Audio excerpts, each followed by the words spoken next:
दोस्तों, motivational movies में आपका स्वागत है।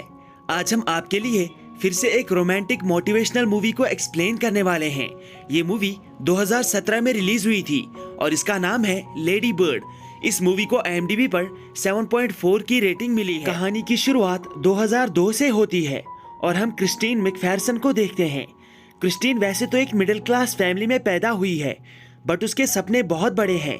क्रिस्टीन को उसके पेरेंट्स ने कैथोलिक हाई स्कूल में पढ़ने के लिए एडमिट किया था, जो कि उनके घर के पास में ही है, बट वो कॉलेज स्टडीज के लिए अब्रॉड जाना चाहती है।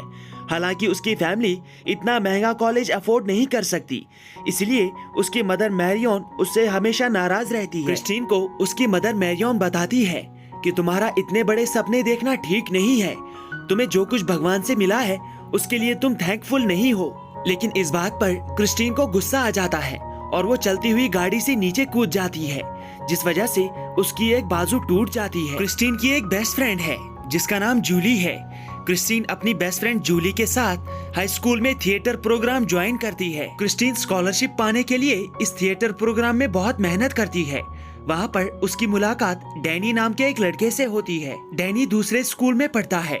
ये स्कूल क्रिस्टीन के स्कूल के पास में ही है। क्रिस्टीन को डैनी बहुत पसंद आ जाता है। इसके बाद क्रिस्टीन ज्यादातर टाइम डैनी के साथ ही स्पेंड करती है। डैनी को भी क्रिस्टीन पसंद आ जाती है और इन दोनों को एक दूसरे से प्यार हो जाता है। एक दिन क्रिस्टीन और जूली डैनी के साथ एक पार्टी में जाते हैं। पार्टी में एंजॉय करने के बाद क्रिस्टीन जूली को घर जाने के लिए कहती है और खुद डैनी के पास ही रुक जाती है। ये दोनों एक दूसरे के करीब आ जाते हैं और किस करते हैं। अगले दिन डैनी क्रिस्टीन के घर पे आता है और उसे थैंक्स गिविंग डिनर के लिए अपनी ग्रैंड मदर के घर पे इनवाइट करता है। थैंक्स गिविंग के दिन क्रिस्टीन उसके साथ चली जाती है। डैनी की ग्रैंड मदर का घर बहुत आलीशान होता है। क्रिस्टीन ऐसे ही घर में रहना चाहती है। वो थैंक्स गिविंग में डैनी के साथ बहुत एंजॉय करती है, लेकिन इस वजह से उसकी मदर मैरियन उससे नाराज हो जाती है, क्योंकि वो चाहती थी कि क्रिस्टीन थैंक्स गिविंग उसके साथ एंजॉय करे। लेकिन इसके अगले दिन ही क्रिस्टीन डैनी को एक लड़के के साथ बाथरूम में किस करते हुए पकड़ लेती है। इससे क्रिस्टीन डैनी से बहुत नाराज हो जाती है। वो उस पर बहुत गुस्सा करती है और उसके साथ ब्रेकअप कर लेती है। क्रिस्टीन की फैमिली की फाइनेंशियल कंडीशन बहुत खराब होती है, क्योंकि उसके फादर को जॉब से निकाल दिया गया था। फैमिली चलाने के लिए सिर्फ उसकी मदर काम करती थी, इसीलिए वो अपनी मदर के कहने पर एक कॉफी शॉप में जॉब करने लगती है। एक दिन इसी कॉफी शॉप में उसकी मुलाकात काइल से होती है। काइल क्रिस्टीन के स्कूल के सामने बने हुए बॉयज स्कूल में पढ़ता है और अपने स्कूल में वो बहुत मशहूर है। क्रिस्टीन को काइल पसंद आ जाता है। काइल की एक फ्रेंड है जिसका नाम जेना है।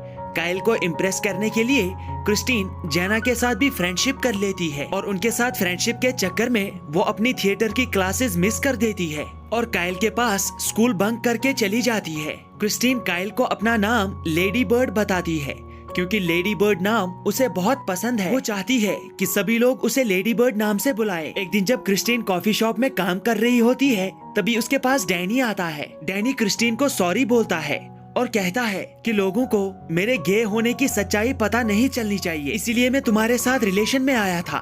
मुझे बहुत डर लगता है, पता नहीं मेरी असलियत जानने के बाद लोग मुझसे कैसे बिहेव करेंगे। अपनी कहानी बताते बताते वो बहुत इमोशनल हो जाता है।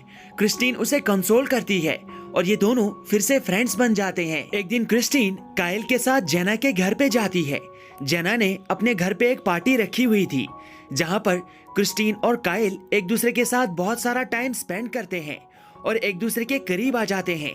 वो दोनों एक दूसरे को किस करते हैं। इनके बीच जब नजदीकियां और बढ़ने लगती हैं, तभी क्रिस्टीन काइल को बताती है कि मैं अभी तक वर्जिन हूँ, मैंने अभी तक किसी के साथ संभोग नहीं किया है।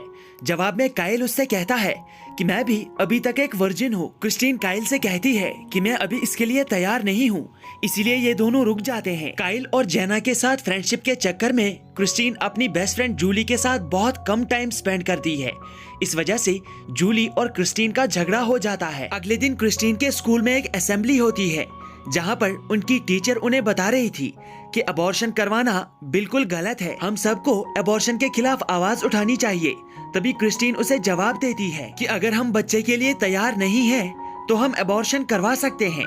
मुझे नहीं लगता कि इसमें कुछ गलत है। जब हम बच्चे की देखभाल अच्छे से न कर सकें, इससे अच्छा है कि हम बच्चे को अबॉर्ट कर दें। इस बात से उस टीचर को बहुत गुस्सा आ जाता है और वो क्रिस्टीन को स्कूल से सस्पेंड करवा देती है। ये बात जैसे ही क्रिस्टीन की मदर को पता चलती है तो वो भी क्रिस्टीन पर बहुत चिल्लाती है। वो क्रिस्टीन से कहती है कि तुम्हें अपनी जिम्मेदारी उठानी होगी, हमारे पास तुम्हें दूसरे हाई स्कूल में पढ़ाने के लिए पैसे नहीं है। इस बात से क्रिस्टीन को भी गुस्सा आता है और दोनों माँ बेटी के बीच झगड़ा हो जाता है। जेना को इम्प्रेस करने के लिए क्रिस्टीन ने डैनी की ग्रैंड मदर के घर को अपना घर बताया था, बट अब जब वो स्कूल से सस्पेंड हो चुकी है तो वो जेना से नहीं मिल पाती। इसलिए जेना क्रिस्टीन से मिलने के लिए डैनी की ग्रैंड मदर के घर पे पहुंच जाती है और क्रिस्टीन का उस घर में रहने का झूठ जेना को पता चल जाता है। वो जब क्रिस्टीन से मिलने के लिए उसके असली घर पे आती है तो वो क्रिस्टीन से बहुत नाराज होती है, लेकिन क्रिस्टीन उससे मिलते ही सॉरी कह देती है। इसी वजह से जेना उसे माफ कर देती है और दोनों फिर से फ्रेंड्स बन जाती है। अगले दिन क्रिस्टीन काइल से मिलने के लिए उसके घर पे चली जाती है, जहाँ पर क्रिस्टीन और काइल एक दूसरे के बहुत करीब आ जाते हैं। पहली बार वो दोनों संभोग करते हैं, लेकिन संभोग करने के बाद काइल क्रिस्टीन को बताता है कि मैं इससे पहले भी कर चुका हूँ। ये बात सुनकर क्रिस्टीन को बहुत गुस्सा आता है। वो काइल से कहती है कि तुमने कहा था मैंने ये सब कभी नहीं किया है। तभी काइल उसे बताता है कि हम दोनों उस वक्त नशे में थे और नशे में इंसान कुछ भी कह सकता है।